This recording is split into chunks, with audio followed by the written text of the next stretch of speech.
Humans of planet Earth! Welcome back to JRE in a nutshell.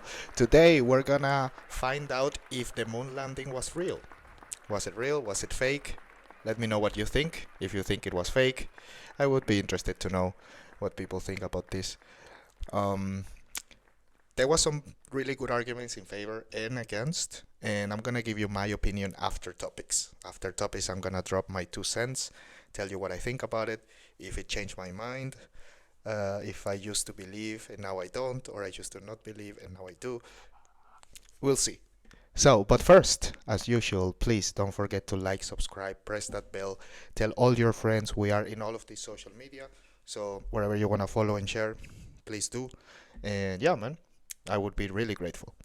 Awesome. So, Bart Sibrel, this guy, filmmaker, whatever, he's mostly famous for having the highest amount of knowledge when it comes to the moon landing being fake. So he says that he used to believe deeply, he used to be a huge fan and a huge supporter, and now, after so much evidence, he's convinced that it's fake. We'll see. So they start. Oh yeah, the moon landing. They start talking about the moon landing being fake. That gif is hilarious.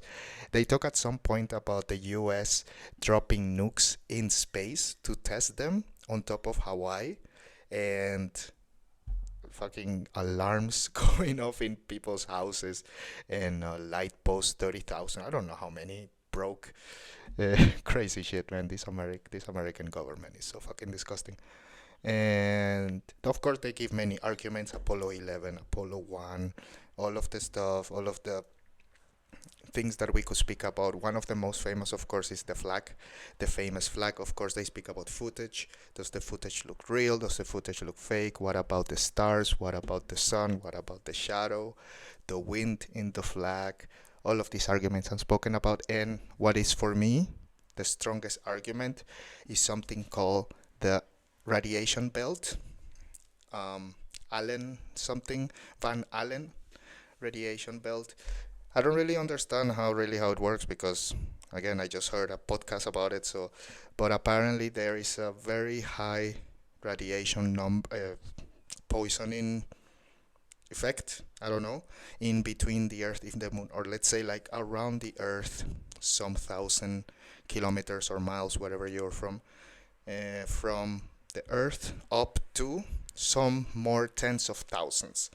So apparently, for humans to actually go to the moon, we would have to go through this radiation belt and to get out. So that's where things get complicated, because apparently we cannot, we will die.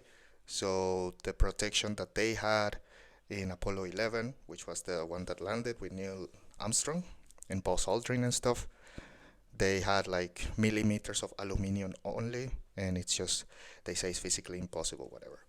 So there's many arguments, some very persuasive, let's say, and all in all, it's a pretty fun interview. The guy's weird. The guy's kind of toxic. Every time that Joe is asking questions, he's like, "Joe, but do you believe the moon landing is real? What are you asking me?" This is a fucking debate. What do you expect? Oh my god. Okay, so yeah, I would give this guy 4 nuts. It was a pretty cool interview, and all in all, just interesting to know a little more about this, which is something that I never been interested in, to be honest. But okay. So what do I think about the whole thing? My 2 cents. It doesn't matter, to be honest. I don't really care. When it comes to the culture war, I don't think it matters. Let's put it into perspective. What are the two possibilities? The moon landing is real, possibility A. Possibility B, the moon landing is fake. If the moon landing is real, it's not gonna give not even 1 millimeter of trust for the government or the CIA or NASA. Like, it's not gonna improve my trust in the government. Not after COVID, not after every single fucking conspiracy that came through that says that basically the government lies every single fucking time. It's actually more difficult to find when they tell the truth. So the fact that they tell the truth once about the moon doesn't change anything. If it's fake, this guy is saying that if it's fake, it's gonna be like the straw that broke the camel's back, and then it's gonna make so many people wake up and realize, dude, you know, are you serious? JFK, Vietnam War, Watergate, we just learned also, MK Ultra, fucking 9/11, if you wanna believe that one, the financial crisis of 2008, the Epstein Island, COVID, Ukraine war, Palestine war, Iraq. Are you and YouTube? You put on top of that the moon landing. It's gonna be like, yeah, what else is new? Oh, the government lied about the moon landing. What a fucking surprise! The fuck government. So even if it's real or fake, doesn't really change. Maybe because I know, if you're talking about a lot of people, like the people that don't know yet that the government is lying to them every single day, maybe it might wake up a couple of minds. Let's put it that way. Is it gonna change the course of the culture war? I don't really think so. So I think it's an interesting topic, but I don't think it has any significant or impactful effect in the current society. At least not where we can. Oh, people are going to the streets. Oh, fuck! The fake moon landing is actually the one that dropped the straw that broke the camel's back, and now everybody on the street demonstrating because now we know that that's not gonna happen.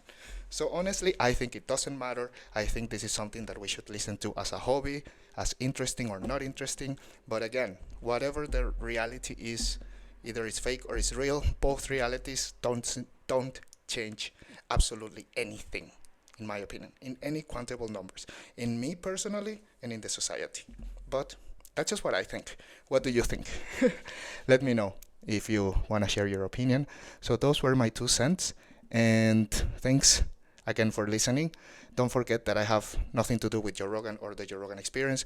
Of course, stay for the quote of the day. Has actually not a lot to do with the moon landing itself. It's more about the government fucking us. So obviously I'm sharing that one. And yeah, I'll see you next time. Peace.